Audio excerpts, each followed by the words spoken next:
नमस्कार। यह है कास इंडिया और आप देख रहे हैं हमारा स्पेशल कार्यक्रम टॉक टू एक्सपर्ट। दोस्तों, कोरोना से लड़ाई में जो वैक्सीन है उसकी एक बहुत बड़ा महत्व है। लेकिन वैक्सीन किनको लगना है और किनको नहीं, इसको लेकर एक सवाल जो है वो पैदा होते रहे हैं। बहुत सारे लोगों के मन में इस तरह के सवाल उठते रहे हैं। खास करके इस कार्यक्रम में ऑटो इम्यून रिमोटिक डिसऑर्डर से पीड़ित जो मरीज हैं, उनके लिए वैक्सीन लगाना सुरक्षित है या नहीं है, और अगर है तो कितना प्रभावी है। इन सब विषयों पे बात करने के लिए आज हमारे साथ देश के सबसे बड़े सरकारी अस्पताल और शोध संस्थान एम्स नई दिल्ली के वो शख्स मौजूद हैं जिन्होंने वैक्सीन परीक्षण में मुख्य भूमिका निभाई है। तो आइए उनसे बात करते हैं। हमारे साथ हैं प्रोफेसर संजय राय, जो एम्स न्यू दिल्ली में कम्युनिटी मेडिसिन विभाग से संबंध रखते हैं। डॉक्टर साहब, कार्यक्रम में आपका बहुत बहुत स्वागत है। थैंक यू, नमस्कार। डॉक्टर साहब, सबसे पहले ये जानना चाहूंगा कि ये जो कोविड का वैक्सीन है ये कैसे बना, मतलब इसके बनाने में किस तकनीक का इस्तेमाल किया गया? देखिए, हाँ, ये लोगों में काफ़ी जिज्ञासा भी रहती है, क्योंकि अमूमन किसी वैक्सीन को बनाने में 10 साल के आसपास लगता है। कई बार लोगों में ये शंका भी रहती है कि इतना जल्दी वैक्सीन बन गया तो सेफ है कि नहीं, कारगर है कि नहीं। तो देखिए, इसका परीक्षण किया जाता है जब भी वैक्सीन बनते हैं या कोई भी नई दवा बनती है, तो उसका परीक्षण जो कहते हैं पहले जो है लैब में किया जाता है, उसके बाद जानवरों में किया जाता है, उसके बाद ह्यूमन में करते हैं। ह्यूमन में जो पार्ट आता है उसको क्लिनिकल ट्रायल कहते हैं, और उसके पहले को जो है प्री क्लिनिकल ट्रायल कहा जाता है, जो हमारे जानवरों में किया जाता है या उसके पहले लैब में किया जाता है। जी। जब जानवरों में एक रिजल्ट आता है कि नहीं, या जानवरों के लिए भी सेफ है, आपको उसके बाद जो है या उस बीमारी को रोकने में या ठीक करने में अगर दवा है तो कारगर हो रहा है जानवरों में, तो क्या वैसा ही जो है आदमी पे भी काम करेगा, आदमी के लिए भी सेफ होगा कि नहीं, वो परीक्षण करते हैं।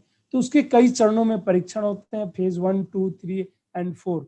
जो फेज 1 में कम लोगों को लेके हम जो बिल्कुल हेल्दी वॉलंटियर्स होते हैं उनको हम बताते हैं कि अभी इसकी सेफ्टी के बारे में पता नहीं है, इसकी इफिकेसी क्या है मुझे नहीं पता है, इसलिए कम लोगों को लेके सेफ्टी देखते हैं।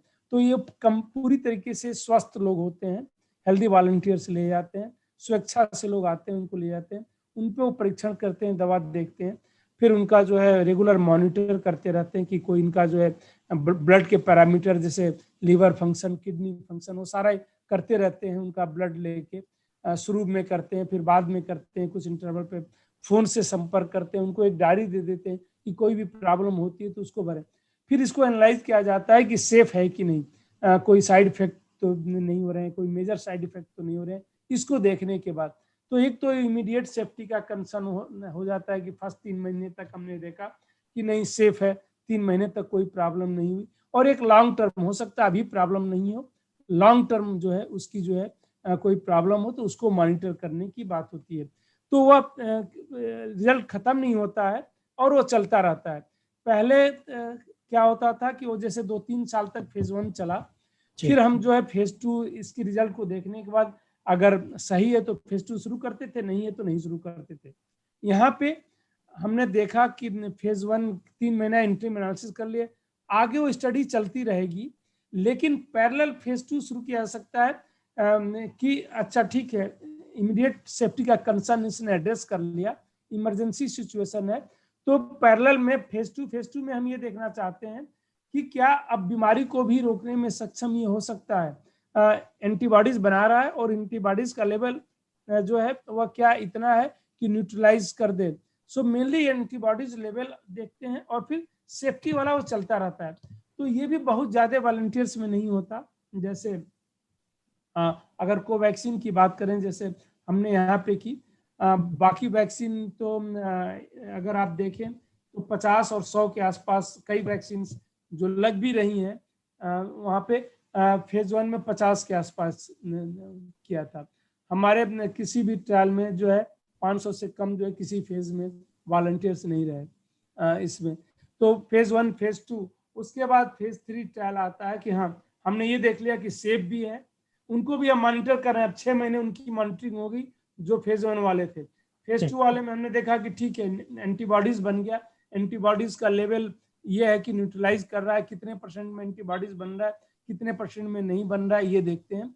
और उसके बाद अगर रेगुलेटरी अथॉरिटी संतुष्ट हो जाती है कि नहीं सेफ भी है ह्यूमन में करने पे और उस बीमारी को शायद रोक पाए, अभी एंटीबॉडीज तो अच्छे बन रहे हैं बट रियल ये एंटीबॉडीज कितना इफेक्टिव होगा, सो फेज 3 ट्रायल करते हैं, उसमें वैक्सीन इफिकेसी देखी जाती है।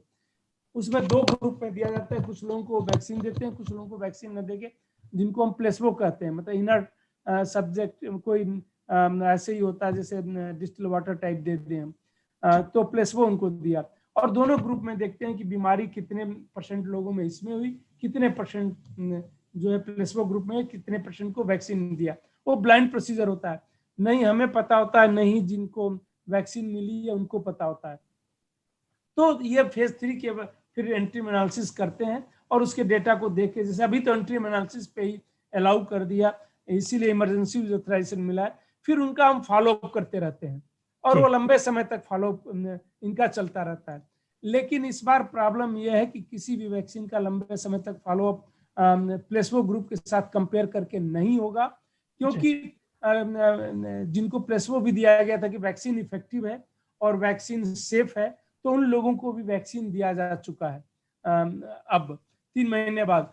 तो शायद उस तरीके का थोड़ा सा कंप्रोमाइज साइंस पार्ट में मैं अगर कहूँ तो ये कहा जाएगा कि अब जो है लंबे समय तक की वैक्सीन और ये कितना सेफ है, 2 ग्रुप को कंपेयर करके हम नहीं कह सकते हैं जी।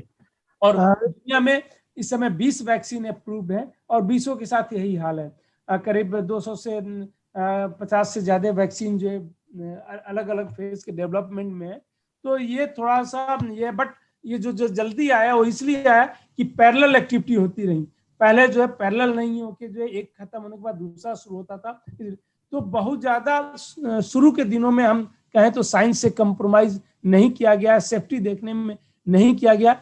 हाँ, इफिकेसी देखने में अब लॉन्ग टर्म इफिकेसी और ये सेफ्टी जो है शायद हम इसका थ्रू दिस मेथड नहीं कर पाएंगे। जी हाँ, यानी कुल मिला के देखा जाए तो वैक्सीन के परीक्षण में सुरक्षा को विशेष ध्यान दिया गया है, विशेष ध्यान रखा गया है।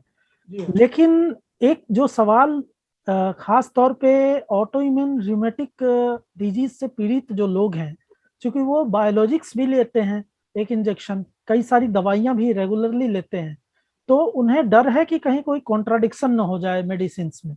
तो सर क्या ऐसे मरीजों के लिए भी ये वैक्सीन सुरक्षित है और इस श्रेणी के मरीजों को क्या वैक्सीन लेनी चाहिए? देखिए ये बिल्कुल इम्पोर्टेंट पहलू है, वैक्सीन का क्या रोल है हमें ये समझना पड़ेगा। देखिए वैक्सीन जो है ओवरऑल सीवियरिटी रोकने में काफी कारगर है, डेथ को रोकने में कारगर है। जितना हम समझते थे शुरू में कि इन्फेक्शन को रोकने में भी कारगर होगा, उतना कारगर इन्फेक्शन रोकने में नहीं है। लेकिन अगर डेथ और सीवियरिटी को हम कम कर पा रहे हैं, अगर मेजॉरिटी एसिम्प्टोमेटिक रहे या हल्के से सिम्टम्स के साथ बीमारी ठीक हो जाए, जस्ट लाइक कोई कॉमन कोल्ड हो रही है, तो शायद हमारा पर्पस सॉल्व हो जाता है। इस पॉइंट ऑफ व्यू से देखा जाए तो जिन लोगों को कोविड अभी तक नहीं हुआ है और उनको कोई भी डिजीज हो, फिर भी वैक्सीन लेने को जो है हम रिकमेंड करेंगे, क्योंकि वैक्सीन लेने के बाद सीवियरिटी कम है, डेथ कम है। हाँ, अगर उनको कोई ड्रग चल रही है ऐसी जो उनको लगता है कि शायद इंटरेक्शन हो, जिसको हम रिएक्शन भी कहते हैं वैक्सीन के साथ, तो हेल्थ केयर प्रोवाइडर को वहां पे इन्फॉर्म कर दें। अभी तक कोई ऐसा कंट्राइंडिकेशन नहीं है जो वैक्सीन नहीं दी जा सकती। एटलीस्ट हिंदुस्तान में इस समय 2 वैक्सीन गवर्नमेंट सेक्टर में लग रही है और ओवरऑल 3 वैक्सीन लग रही है, 5 वैक्सीन अप्रूव हो चुकी है। जो कोवैक्सीन कोविशील्ड लग रही है बहुत गवर्नमेंट प्राइवेट में, अभी स्पुतनिक भी लगनी शुरू हो गई है, लेकिन अभी वो प्राइवेट सेक्टर में है। और 2 और वैक्सीन जो है अप्रूव हुई हैं, अभी वो उनकी जैसे मेडोना की है एंड जॉनसन की है, लेकिन अभी मार्केट में वो नहीं आई है। कोविशील्ड कोवैक्सीन का कोई ऐसा कंट्राइंडिकेशन नहीं है किसी ड्रग से कि अभी उनको नहीं देना है। और ओवरऑल जो है हम रिस्क और बेनिफिट का असेसमेंट करते हैं कि रिस्क कितना है और बेनिफिट कितना है। अगर बेनिफिट ज्यादा है किसी भी पब्लिक हेल्थ अप्रोच में तो हम देते हैं। तो उनको जो है पब्लिक अगर कोविड नहीं हुआ है तो ले लेना चाहिए, वो उनके लिए बेनिफिशियल ही होगा। ऐसा कोई भी ये नहीं, कंट्राडिक्शन का मतलब ये कि न देने का कि उनको देना मना ही हो, ऐसा नहीं है। हाँ, जिनको कोविड अगर हो गया है, क्योंकि और वो रिकवर्ड हो गए हैं, बहुत से लोगों की कोविड में अनफॉर्चुनेट डेथ भी हुई है, लेकिन अगर रिकवर्ड हो गए हैं, दुनिया में 20 करोड़ से ज्यादा केसेस हो चुके हैं, अब धीरे धीरे एविडेंस काफी जनरेट हो चुका है। पहले हमारे पास एविडेंस नहीं था कि कोविड रिकवर्ड लोग जो है अच्छे खासे प्रोटेक्टेड हैं और लंबे ड्यूरेशन तक हैं। पहले हमारे पास था कि 3 महीने तक है, फिर ये था कि 7 महीने तक एविडेंस है, अभी जो है कि 1 से 1.5 साल तक वो अच्छे प्रोटेक्टेड हैं, अभी तक की जो एविडेंसेज हैं। अभी पब्लिक हेल्थ इंग्लैंड ने भी अपना डेटा रिलीज किया है, और ये तो जिनको हो गया है शायद वो अवॉइड कर सकते हैं, उनको एडिशनल बेनिफिट अभी तक वैक्सीन देके कोई जो एविडेंसेस हैं उस बेसिस पे नहीं कहा जा सकता कि कोई बहुत एडिशनल बेनिफिट होने वाला है। हाँ, लेकिन जिनको नहीं हुआ है उनको तो डेफिनेटली एडिशनल बेनिफिट होने वाला है, इसलिए उनको रिकमेंड किया जाता है अभी। जी हाँ जी, एक सवाल जो है वो मैं आपसे अलग से विशेष तौर पे पूछना चाहूंगा, क्योंकि ये जो ऑटो इम्यून डिसऑर्डर रूमेटिक वाले जो पेशेंट होते हैं जिनको इस तरह की बीमारियां हैं, वो बायोलॉजिक्स इंजेक्शन लेते हैं नॉर्मल जीवन के लिए। तो डॉक्टर साहब, चूंकि उस इंजेक्शन से इम्यून सप्रेस हो जाता है, जी हाँ तो क्या ऐसे लोग भी कोविड की ये वैक्सीन लगवा सकते हैं? उनके लिए भी सेफ है? हाँ, मैं उसी पे आने वाला था, आपने अच्छा हुआ क्वेश्चन पूछ दिया, नहीं तो मैं कंटिन्यूटी में वो बताने वाला था। जी जी ठीक है, देखिए वैक्सीन सेफ है। हाँ, हो सकता है कि वैक्सीन का इम्पैक्ट उतना अच्छा ना हो, इफेक्ट उतना अच्छा ना हो, जी इम्यूनोजेनिसिटी उतनी ना हो, क्योंकि इम्यून सिस्टम को सप्रेस करता है। ये ऑटो इम्यून डिजीज में हम जो भी ड्रग देते हैं वो चूंकि इम्यून सिस्टम को सप्रेस करते हैं। सो जब इम्यून सिस्टम को सप्रेस करते हैं तो ये जाके वैक्सीन भी जो है इम्यूनिटी को ही बढ़ाता है। उस कंडीशन में ऐसा होता है कि वह उतना बढ़िया जो है इम्यून रिस्पांस ना हो, कि प्रोटेक्शन का लेवल उतना ना हो। फिर भी प्रोटेक्शन का लेवल कुछ होगा, बॉडी जो है रिकॉग्नाइज कर लेगी उस वायरस को, कि जब भी वायरस आता है तो उससे वो लड़ने के लिए जो है तैयार पहले से रहेगी। इस लिए जो है लेना चाहिए। उनको जो है अगर कोविड नहीं हुआ है तो लेने में फायदा ज्यादा है, नुकसान कम है। रही तो जो इम्यूनोसप्रेसेंट हम देते हैं उससे ओवरऑल इम्यूनिटी सप्रेस होगी, जो एक्वायर्ड इम्यूनिटी हमें वैक्सीन से मिलने वाली है वह शायद उस लेवल तक न जाए, ये इसकी संभावना हो सकती है। लेकिन फिर भी बेनिफिट जो है जो नुकसान है उससे ज्यादा होगा। जी, एक भ्रांति इसे कहें या सच्चाई, ये तो आपसे ही जानना चाहूंगा कि लोग ये सोचते हैं कि हम वैक्सीन का पहला डोज हमने लिया तो उसके बाद करीब 1 हफ्ते तक हमें बाहर नहीं निकलना चाहिए, तो बाहर तो अभी बिना जरूरत ऐसे भी नहीं निकलना चाहिए। लेकिन क्या ये भ्रांति है या सच्चाई है कि पहला डोज इम्यून को बेहद सप्रेस कर देता है इसलिए बाहर नहीं निकलना चाहिए? देखिए, थोड़ा इम्यून सिस्टम को स्टिमुलेट करता है, उसमें सप्रेशन हो सकता है, इसका बहुत हमारे पास एविडेंस नहीं है। जितना बाहर निकलने अवॉइड करें वो ठीक है। वैक्सीन लेने के बाद भी आप इन्फेक्शन से तो बहुत ज्यादा, मैंने जैसे पहले भी कहा, प्रोटेक्टेड नहीं है। सीवियरिटी और डेथ से ज्यादा उसमें वो कारगर है वैक्सीन। तो आपको जो भी बचाव के उपाय करने हैं इन्फेक्शन से बचने का, अगर आपको कोविड अभी तक नहीं हुआ है तो वह तो आपको करते ही रहना पड़ेगा। और कोविड अगर हो गया है तो आज की डेट में यह है कि जो बेस्ट प्रोटेक्टेड पर्सन है आज की डेट में, जिनको एक बार कोविड हो गया, जो कोविड रिकवर्ड है, वह शायद बेस्ट प्रोटेक्टेड है, जो आज तक का एविडेंस है। कल हो सकता है एविडेंस चेंज हो, बट जो 1.5 साल पुराना वायरस है, जो एविडेंसेस हमने जनरेट किए हैं 20 करोड़ से ज्यादा लोगों पे इसका डॉक्यूमेंटेड एविडेंस है। बाकी तो उसके कई टाइम ज्यादा लोगों को रियल इन्फेक्शन हुआ है। जैसे हिंदुस्तान की बात करें तो करीब 3 करोड़ लोगों का डॉक्यूमेंटेड इन्फेक्शन है, बट जो सीरो सर्वे है 68% लोगों का जो है सीरो पॉजिटिविटी आई है। सीरो पॉजिटिविटी का मतलब कि इन लोगों को इन्फेक्शन, नेचुरल इन्फेक्शन हो चुका है। तो आप ये देखें जिसमें से हार्डली 5-7% ही वैक्सीन वालों के कारण से वो इम्यूनिटी आई है।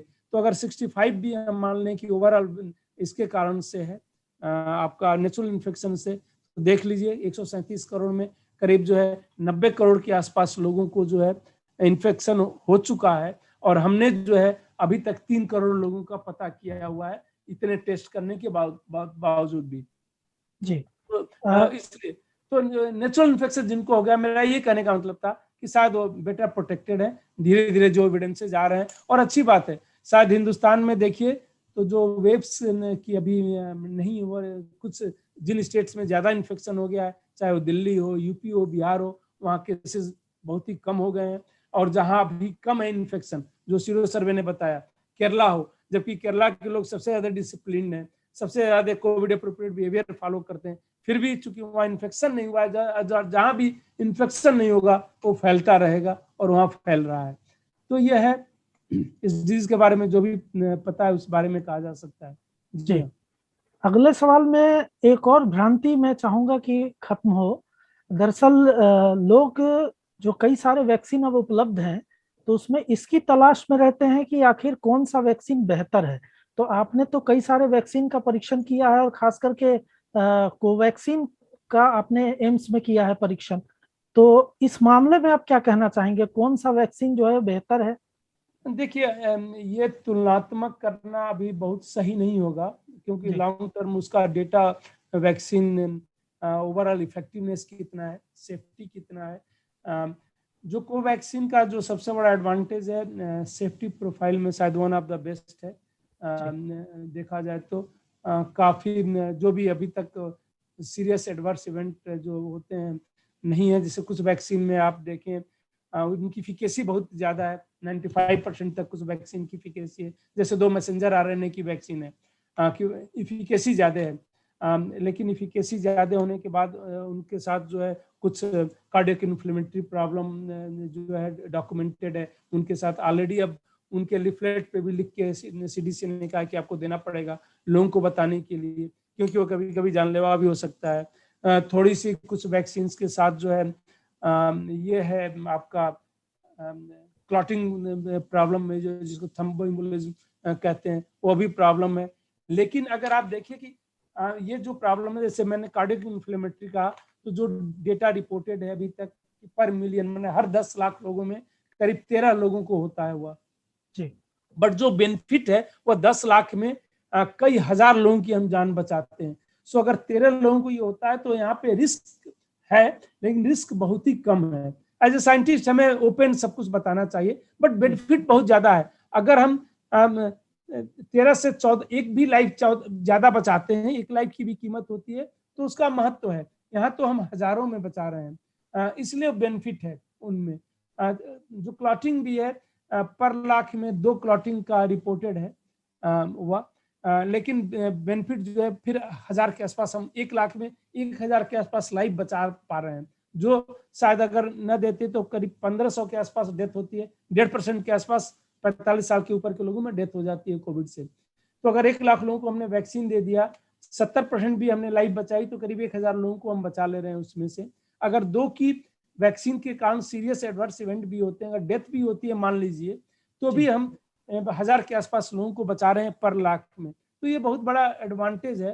तो इसीलिए किसी भी पब्लिक प्रोग्राम में हम जो है बेनिफिट और रिस्क का असेसमेंट करते हैं। इसीलिए कि जिनको नेचुरल इन्फेक्शन हो गया है, जो रिकवर्ड हो गए हैं, उनको, जैसे हम लोग जो एपिडेमियोलॉजिस्ट हैं या ये, मैंने आज तक कभी नहीं कहा कि नेचुरल इन्फेक्शन को दे ही दीजिए 2 महीने या 3 महीने 6 महीने बाद, क्योंकि मुझे एडिशनल बेनिफिट उनको दे के नहीं लगता। कोई भी उनको, एक तो सिवियरिटी नहीं होती, रीइंफेक्शन के चांस अभी भी पूरी दुनिया में बहुत ही रेयर है। देखें तो हिंदुस्तान में भी जहां जहां फर्स्ट वेव में बहुत ज्यादा केसेस हुए, चाहे वो धारावी हो या जो भी हॉट स्पॉट, फर्स्ट वेव मेरा, सेकेंड वेव में हॉट स्पॉट नहीं रहा, क्योंकि रीइंफेक्शन अभी भी बहुत ही रेयर हो रहा है, चाहे कोई भी वेरिएंट है जो अभी तक वेरिएंट सर्कुलेशन में है।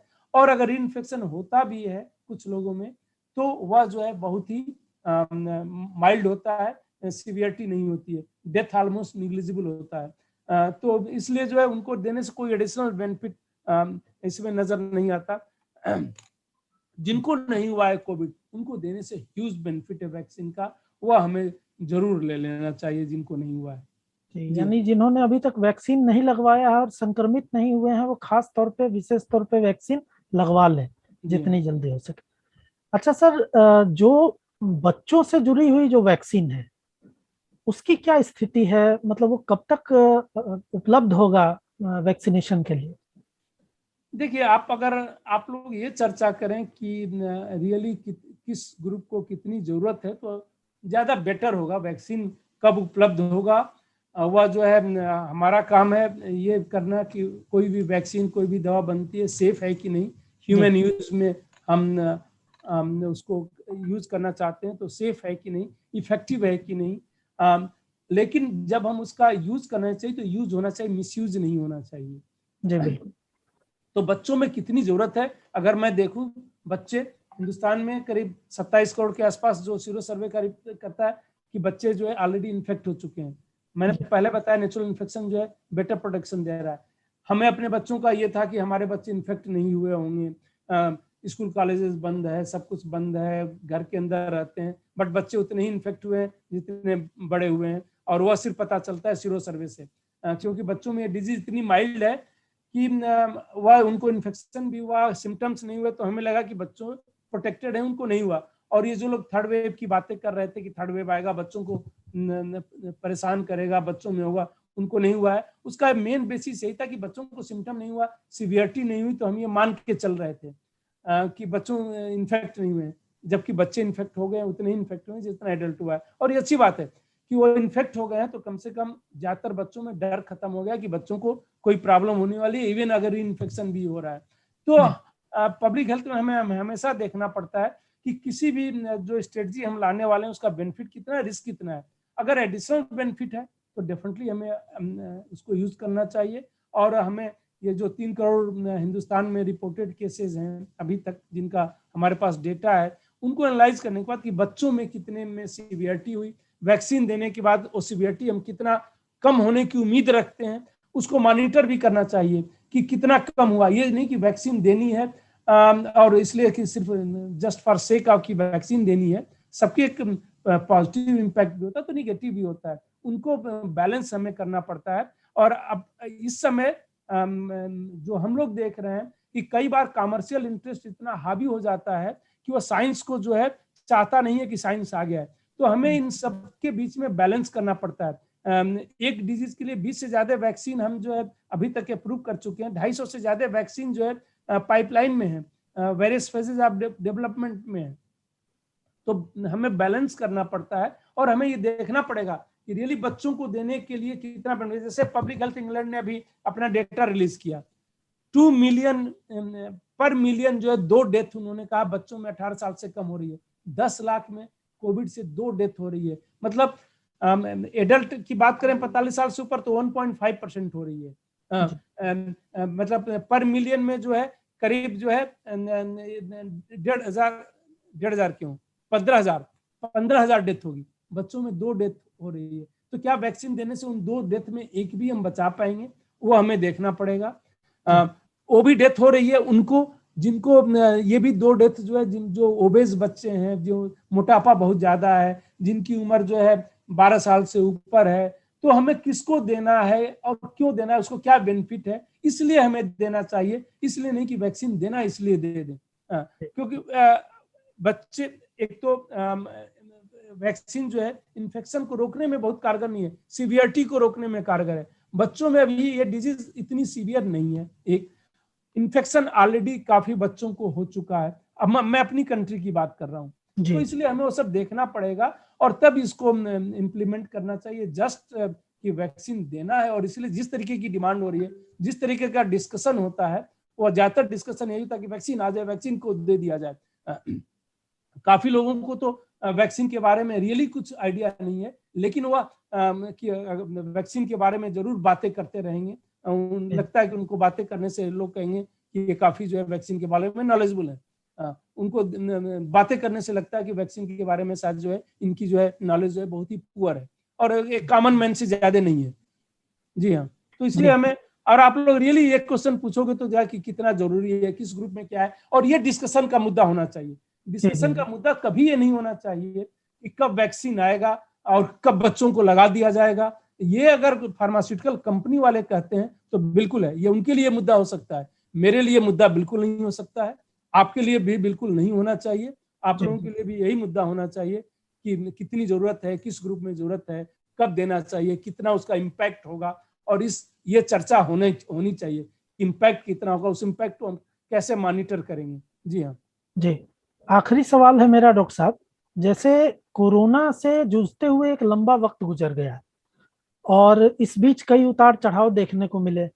पहले हमारे पास कोई एविडेंसेस नहीं थे कोरोना को लेकर, कुछ कॉन्क्रीट की हम उस पे कुछ कह सके, कुछ समझ सके, लेकिन वक्त बीतने के साथ काफी कुछ हमें पता लग गया है।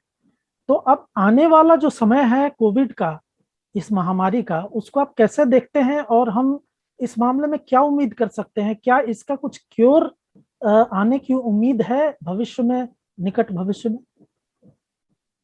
शायद अगर मैं प्रोबेबिलिटी की मैं बात करूं तो संभावना बहुत ही कम है जी कि कोई इसका जो है पूरी तरीके से इलाज आएगा। जो किसी भी वायरल डिजीज का अगर आप देख लें, एक्सेप्ट हेपेटाइटिस सी, एक दो डिजीज को छोड़ दिया जाए, अभी तक जो है पूरी तरीके से इलाज नहीं है कि उसको कंप्लीट ठीक कर दे। जैसे हमारे पास ये क्या कहते हैं, HIV में हम ड्रग देते हैं, उसको सप्रेस कर देते हैं वायरस को, उसका रिप्लिकेशन उतना तेजी से नहीं होता, लेकिन हम पूरी तरीके से लोगों को ठीक नहीं करते हैं। इवन कॉमन कोल्ड के लिए जो है सिम्टोमेटिक, बट अच्छी बात यह है कि HIV जैसा वायरस नहीं है, हेपेटाइटिस B या C जैसा वायरस नहीं है। ये वायरस जो है सेल्फ लिमिटिंग, बॉडी जो है ये सभी लोग ठीक हो जाते हैं, इस वायरस की एक लाइफ है और वह जो है अपने आप बॉडी ही उसको ठीक करता है। अभी तक हमारे पास कोई ऐसी ड्रग नहीं है कि हम सार्स कोरोना वायरस 2 पे जिसका इम्पैक्ट हो और उसको किल कर रहे हो। यह जो है शरीर ही जो है प्रतिरोधक क्षमता जो है उसको किल करती है। सो इस टाइप की डिजीज को सेल्फ लिमिटिंग डिजीज बोलते हैं कि शरीर अपने आप उसको ठीक किया। जो 20 करोड़ से ज्यादा लोगों को हो चुका है और जो ठीक हो चुके हैं वह किसी ड्रग से नहीं ठीक हुए हैं, और जितने लोग उससे ज्यादा, कई टाइम ज्यादा जो लोगों को जो इन्फेक्शन हो चुका है वह शरीर ही ठीक करता है। सो शरीर की प्रतिरोधक क्षमता, ये जो वैक्सीन भी हम देते हैं प्रतिरोधक क्षमता को पहले से डेवलप करने के लिए देते हैं। तो सेल्फ लिमिटिंग डिजीज है और यह जो है ज्यादातर लोगों में माइल्ड है, कुछ लोगों में सीवियर हो जाता है, कुछ लोगों में डेथ भी हो जाती है, लेकिन सेल्फ लिमिटिंग है। तो इसलिए जो है अभी तक जो है मैं ये कोई भी इसमें प्रोग्रेस अभी तक नहीं दिख रहा है। नहीं, नियर फ्यूचर में ऐसा लग रहा है कि कोई ऐसी ड्रग बहुत जल्दी आने वाली है जो ऐसे एंटीवायरल हो जो इसको ठीक कर दे किसी भी। ये देख लीजिए अभी स्वाइन फ्लू था, इतनी ड्रग्स आई, टेमी फ्लू हम देते रहे, सब कुछ देते रहे, उसका कोई भी एक्स्ट्रा, इसमें भी एंटी वायरल जो है इतने हम रेमडेसिविर को देते रहे, फेविफ्लू को देते रहे, सब कुछ सारी स्टडीज आ गई कि उसका जो है बहुत ज्यादा कोई भी इम्पैक्ट नहीं रहा। तो इसलिए जो है अभी नियर फ्यूचर में ऐसा नहीं लगता कि कोई ऐसी ड्रग आएगी जो इसको खत्म कर देगी। हाँ, आपने ये सही कहा, 1.5 साल में काफी एविडेंस जनरेट कर चुके हैं और उसी एविडेंस की बेसिस पे मैंने कहा कि जिनको नेचुरल इन्फेक्शन एक बार हो गया है वह जो है बेटर प्रोटेक्टेड है। दोनों कई तरीके से वो इन्फेक्शन को भी कम ट्रांसमिट करते हैं, क्योंकि री इन्फेक्शन नहीं होगा तो दूसरों को इन्फेक्शन भी वो नहीं देंगे। उनको जो है अगर री इन्फेक्शन हो भी जाता है तो सीवियरिटी न के बराबर होगी। अभी देखिए 40 लाख लोगों का पब्लिक हेल्थ इंग्लैंड ने डेटा रिलीज किया जिनको पिछले 1.5 साल में इन्फेक्शन हुए। कन्फर्म सिर्फ 53 लोगों को री इन्फेक्शन था और टोटल मिला के री इन्फेक्शन जिनको शायद की संभावना थी कि री इन्फेक्शन इनका हो सकता है 0.4% है वो उनका डेटा वहां पे। तो ये दर्शाता है कि री इन्फेक्शन रेट बहुत ही कम है। सो इन्फेक्शन भी को प्रिवेंट करने में एक बार जिसको नेचुरल इन्फेक्शन हो गया फर्दर जो है वह कम कर रहा है। वैक्सीन जो है इन्फेक्शन को कम करने में, अभी देखिए सिंगापुर में जिस तरीके से ऑलमोस्ट 70% जो है ब्रेक थ्रू इन्फेक्शन है। Breakthrough means clear cut definition है कि 2 डोज लेने के 2 हफ्ते बाद ही जो ब्रेक थ्रू कहते हैं, या अगर जॉनसन है तो 1 ही डोज का चूंकि वैक्सीन है तो उसके फर्स्ट डोज लेने के 2 हफ्ते बाद को ब्रेक थ्रू कहा जाता है कि कंप्लीट वैक्सीनेशन के बाद। मैसूट में अभी CDC ने डाला है तो कई जगह पे, लेकिन डेथ नहीं हो रही है, जो मेन बेनिफिट है कि डेथ नहीं हो रही है और वो ठीक है कि अगर डेथ हम प्रिवेंट कर ले रहे हैं वैक्सीन से और सीवियरिटी प्रिवेंट कर ले तो हमारा ऑब्जेक्टिव पूरा हो जाता है। इसलिए वैक्सीन को प्रमोट करते हैं, लेना जरूरी है। जी हाँ जी। तो दोस्तों, जैसा कि आपने देखा कि वैक्सीन के बारे में बहुत सी जानकारियां जो है डॉक्टर साहब ने बताई है, और जिस तरीके से समय बीतेगा उस तरीके से हमारा जो नॉलेज है वो भी बढ़ता जाएगा, और इस तरह की बीमारियों के उपचार में भी काफी मदद मिलेगी। डॉक्टर साहब, आपने हमारे कार्यक्रम के लिए समय निकाला, उसके लिए बहुत बहुत धन्यवाद। तो एक बार फिर से हम नई जानकारियां लेकर आपके सामने उपस्थित होंगे। तब तक के लिए नमस्कार।